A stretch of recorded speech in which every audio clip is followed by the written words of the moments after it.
লক্ষ্মীর ভান্ডারকে অন্নপূর্ণা যোজনায় কনভার্ট করার কাজ শুরু করা। আগামীকাল বিকেলে নবান্ন থেকে আমি এবং সংশ্লিষ্ট দপ্তরের মাননীয় মন্ত্রী, সিএস, এফএস এবং অন্য আধিকারিকদের উপস্থিতিতে অগ্নিমিত্রা পাল এবং আমি একটি ফর্ম পাবলিশ করব, যেই ফর্ম অন্নপূর্ণা যোজনায় ফিল আপ করতে হবে এবং আমরা কালকেই বিস্তারিত বলবো। কারণ এনরোলমেন্ট যখন যত তাড়াতাড়ি করবেন তত বেনিফিট আমরা দিতে পারবো। আমাদের অন্নপূর্ণা যোজনার প্রক্রিয়াটা শুরু হয়ে যাবে কাল থেকে। যেমন যেমন ফর্ম ফিল আপ হবে তেমন তেমন ৩,০০০ টাকা ট্রান্সফারও শুরু হয়ে যাবে। আর যতক্ষণ না ৩,০০০ টাকা ট্রান্সফার হচ্ছে, স্বাস্থ্যসাথী যেমন কন্টিনিউ রাখা হয়েছে আয়ুষ্মান ভারত কনভার্ট না হওয়া পর্যন্ত, এখানে আপনার লক্ষ্মী ভান্ডারকেও কন্টিনিউ করা হবে।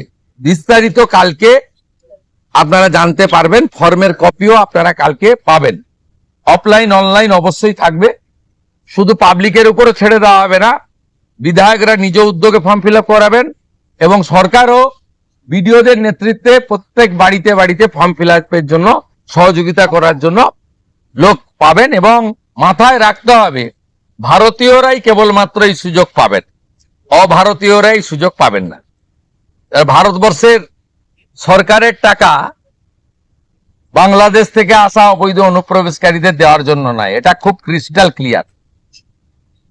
সরকারি বাসে আপাতত সব মহিলাদের আমাদের ফ্রি সুযোগ তারা পাচ্ছেন আগামী সপ্তাহ থেকে। তো আগেই ক্যাবিনেট অনুমোদন দিয়েছে, এটা কার্যকর হচ্ছে। কিন্তু আমরা এখনই সবাইকে, সব মহিলা পল্লীর সুযোগ দিলে পরবর্তীকালে কিন্তু কার করব। আমরা দেখেছি ডোমকলে বিগত সরকারের সময় পুরুষরা লক্ষ্মীর ভান্ডার পেয়েছেন। কেউ যদি মুখ মাথা চাপিয়ে রেখে শিলিগুড়ি থেকে এনবিএসটিসির ভলভো বাসে উঠলেন দীঘা আসবেন বলে,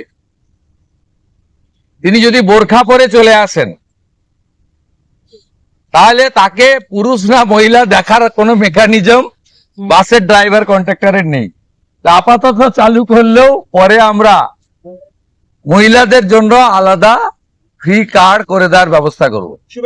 আমরা প্রাথমিকভাবে আলোচনা করেছি এবং এটা আমরা কার্যকর করতে চলেছি।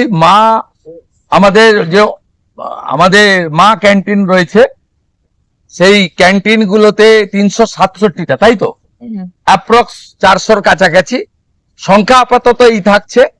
সেখানে আমরা ২ দিন করে মাছ খাওয়াবো, সপ্তাহে ২ দিন করে মাছ খাওয়াবো, ৫ টাকাতেই খাওয়াবো। এই কাজগুলো আমরা করছি। বাকি অন্যান্য বিষয়গুলো আছে, হবে। আমরা কয়েকটা প্রোগ্রাম পেয়েছি। সেটা হলো আগামী ৩০ তারিখে কেন্দ্রীয় আরবান এবং পাওয়ার মিনিস্টার আসছেন, অগ্নিমিত্রা পাল মহোদয়, তার প্রোগ্রাম পুরো অ্যাসিস্ট করছেন। আমিও একটা সময় নিশ্চয়ই কার্ডসিমিট করব। ৪ তারিখে শিপিং মিনিস্টার আসছেন, শিপিং রিলেটেড মিটিং হবে। ৬ তারিখে মাননীয় রেলমন্ত্রী আসছেন। আর ৮ তারিখে দিল্লিতে স্বাস্থ্য দপ্তরের সঙ্গে পশ্চিমবঙ্গ সরকার আয়ুষ্মান ভারতের এগ্রিমেন্ট করবেন। এই প্রোগ্রামগুলো আপনাদের মাধ্যমে আমরা জানাতে চাই। আমাদের সরকার, আপনাদের সরকার আগামী সপ্তাহ থেকে